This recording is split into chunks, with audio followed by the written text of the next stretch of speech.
វីដេអូនេះយើងមកមើលរាសីសម្រាប់ខែថ្មី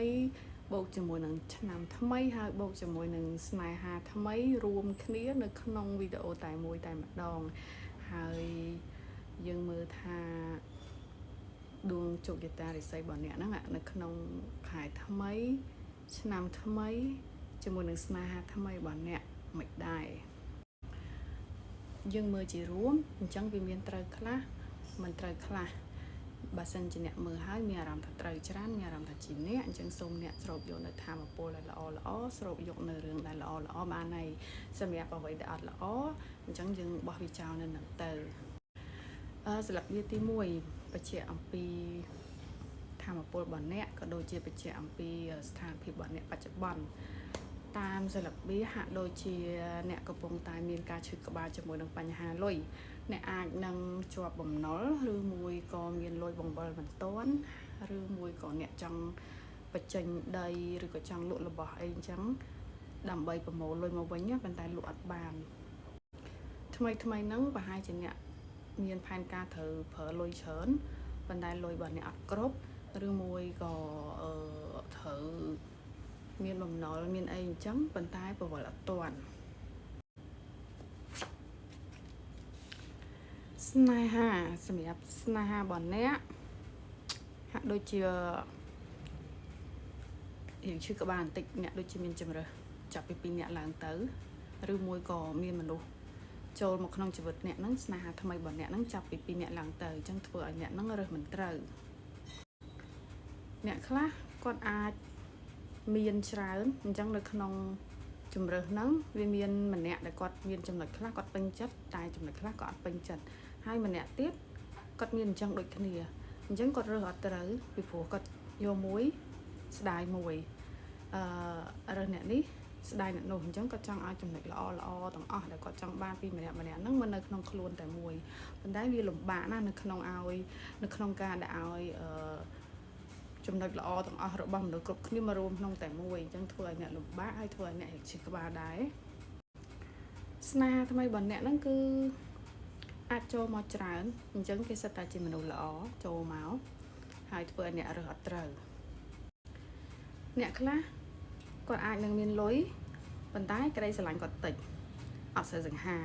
អ្នកខ្លះគាត់សង្ហាស្រឡាញ់យើងច្រើនតែគាត់សូវមានលុយអ្នកខ្លះគាត់ចេះរ៉ូមែនទិកគាត់ចេះបណិបណៈមួយយើងប៉ុន្តែគាត់អត់សូវខ្វល់ពីអារម្មណ៍យើងអញ្ចឹងវាបណិបណៈបែបលក្ខណៈគាត់ចង់បានអ្វីពីយើងអញ្ចឹងទៅគាត់មកផ្អែមល្ហែមរ៉ូមែនទិកមួយយើងប៉ុន្តែពេលខ្លះគាត់ទុកយើងចោលគាត់អត់សូវខ្វល់ខ្វាយមួយយើងអញ្ចឹងអ្នកហាក់ដូចជារើសអត់ត្រូវ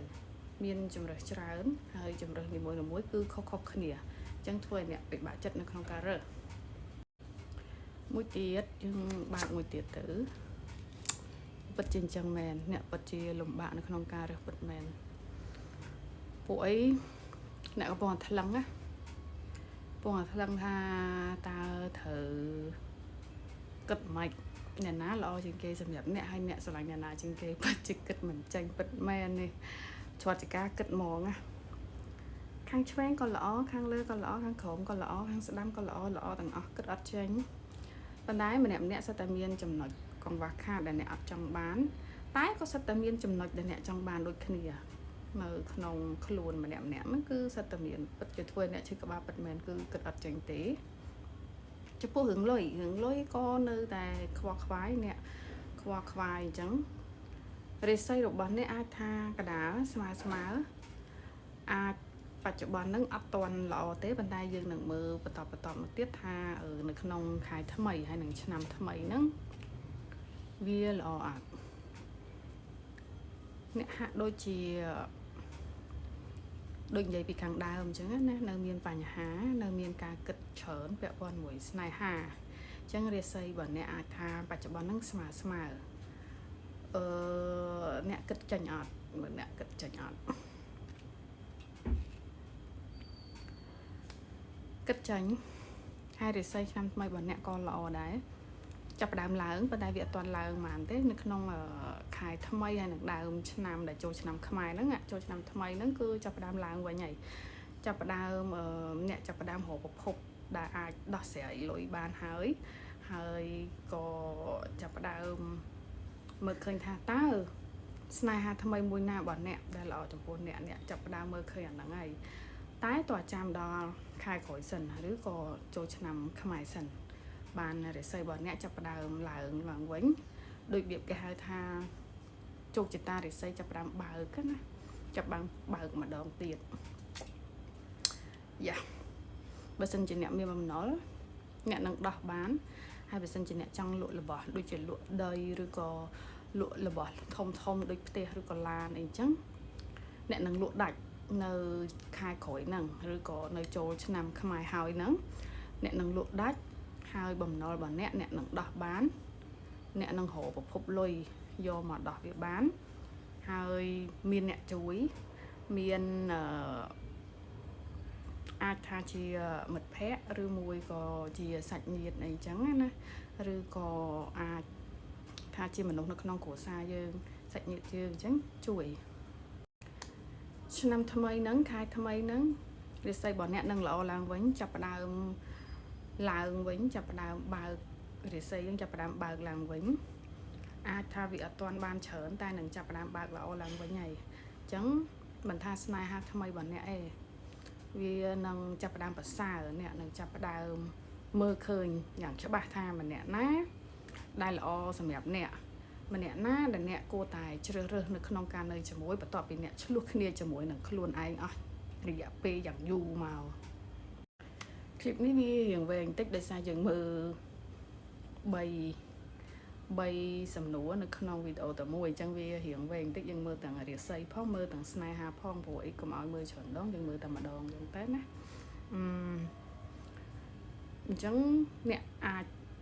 សួរខ្លួនឯងទៅពិចារណាខ្លួនឯងទៅថាតើម្នាក់ណាដែលអ្នកស្រឡាញ់ជាងគេហើយម្នាក់ណាដែលស្រឡាញ់អ្នកជាងគេតើអ្នកគួរតែជ្រើសរើសមនុស្សដែលអ្នកស្រឡាញ់ជាងគេឬក៏អ្នករើសមនុស្សដែលស្រឡាញ់អ្នកជាងគេ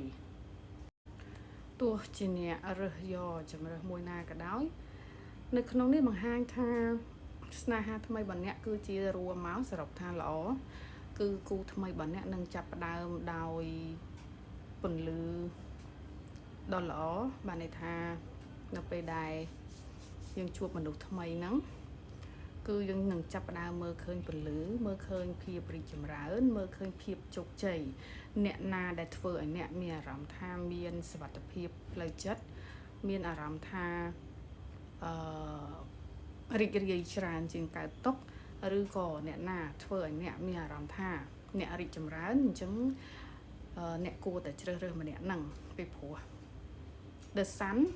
បញ្ជាក់ថាស្នេហាថ្មីរបស់អ្នកហ្នឹងគឺជាមនុស្សម្នាក់ដែលនាំនៅភាពរីកចម្រើនឲ្យអ្នក